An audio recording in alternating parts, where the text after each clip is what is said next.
নমস্কাৰ বন্ধু বান্ধৱীসকল, আপোনালোক সকলোকে মোৰ চেনেলৰ অন্য এটা ভিডিঅ'লৈ স্বাগতম জনাইছোঁ। আজি এই ভিডিঅ'টিত মই আপোনালোকক গাহৰি পালনৰ এখন বিজনেছ প্লেন ফৰ্ম পুৰাই আপোনালোকক দেখাইছোঁ। আপোনালোকে এনেদৰে পুৰাই ল'ব, ভালদৰে চাই ল'ব। আপোনালোকে ভিডিঅ'টি শেষলৈকে চাব আৰু এনে ধৰণৰ ইনফৰ্মেটিভ ভিডিঅ'সমূহ পাই থাকিবলৈ মোৰ চেনেলটো প্লিজ ছাবস্ক্ৰাইব কৰি ৰাখিব।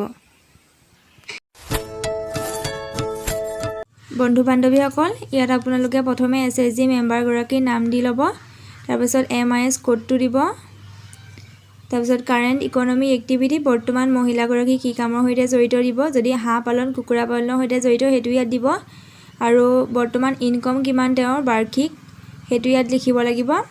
তাৰপাছত আহিলে name of the business which is being plan to start expand, যদি আপোনালোকে ইয়াত কিবা ব্যৱসায় কৰি আছে বৰ্তমান কাৰেণ্ট এক্টিভিটিত, তেওঁলোকে সেই ব্যৱসায়টো বহলাব যদি বিচাৰিছে তেনেহ'লে ইয়াত এক্সপেণ্ড বুলি দিব, আৰু যদি তেওঁলোকে নতুনকৈ ব্যৱসায় আৰম্ভ কৰিব বিচাৰিছে তেতিয়াহ'লে সেই ব্যৱসায়টো ইয়াত নাম দিব। যিহেতু মই এখন গাহৰি পালনৰ ওপৰত দিছোঁ, ইয়াত মই গাহৰি পালনৰ দিছোঁ পিগাৰী। তাৰপাছত ইয়াত চাওক, এইপিনে মেটেৰিয়েলবিলাক লিখিব লাগিব, নেম অফ দ্য মেটেৰিয়েল, এইপিনে ইউনিট প্ৰাইচবিলাক, এইপিনে ইউনিট ৰিকুৱাৰ্ডবিলাক, আৰু এইপিনে টোটেলটো উলিয়াব লাগিব। প্ৰথমে লিখিছে পিগলেটছ, গাহৰি পোৱালিত আপোনাৰ দাম কি, এইটো দামটো লিখিব লাগিব, আৰু ইয়াত কিমান লাগিব সেইটো লিখিব লাগিব। গাহৰি পোৱালি 5000কৈ, দুটাত 10000 টকা।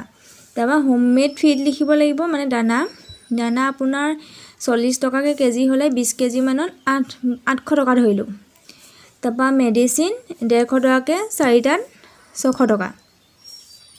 তাৰপৰা বায়'ছিকিউৰিটি মেজাৰ্ছটো হৈছে আপোনালোকৰ গাহৰিবিলাকৰ মাজলৈ যিকোনো সময়তে বেমাৰ আজাৰ আহিব পাৰে, তাৰ বাবে সাৱধানতা হিচাপে আপোনালোকে যিকোনো সময় স্প্ৰে কৰিব পাৰে, সেই দৰৱ পাতি মাৰিব পাৰে, সেইবিলাকৰ খৰচ সুধিছে। তাত দিছোঁ 100 টকা ধৰিছোঁ মই, 100 টকা 15 বাৰমান মাৰিলে 1500 টকা হ'বগৈ।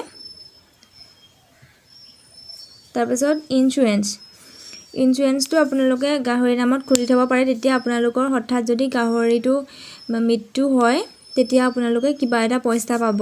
মইতো 500কৈ ধৰিছোঁ, দুটা গাহৰিত 1000 টকা। আপোনালোকে যিমান ধৰে সেইটো নিজৰ ওপৰত কথা।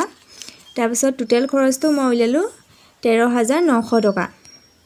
তাৰপিছত ইয়াত আপোনাৰ MMUA ফাণ্ডৰ পৰা কিমান দিব সেইটো আপুনি লিখি দিব 10000 টকা। তাৰপিছত আপুনি নিজে কিমান দিব, চেল্ফ কণ্ট্ৰিবিউশ্যন আপোনাৰ হ'লগৈ, যিহেতু ইয়াত 13000 টকা আছে, আপোনাক MMUA ফালৰ পৰা দিলে 10000 টকা। তাৰপৰা 3900 টকা আপুনি নিজে দিব লাগিব, তেতিয়াহে আপোনাৰ 13900 হ'বগৈ। তাৰপিছত ইয়াত দিছে এক্সপেক্টেড প্ৰডাকশ্যন কিমান হ'ব, মানে দুটা গাহৰিত এটাত ধৰিছোঁ মই 100 কেজিকৈ, 100 কেজিকৈ দুটাত 200 কেজি হ'ল, 200 কেজিত 1 কেজি দাম হৈছে 400 টকা, 200 কেজি দাম হ'বগৈ আপোনাৰ 80000 টকা। সেই 80000টো চাই আপোনালোকৰ নিজৰ বাৰ্ষিক ইনকম কিমান হ'ব সেইটো ইয়াত ভৰাব লাগিব।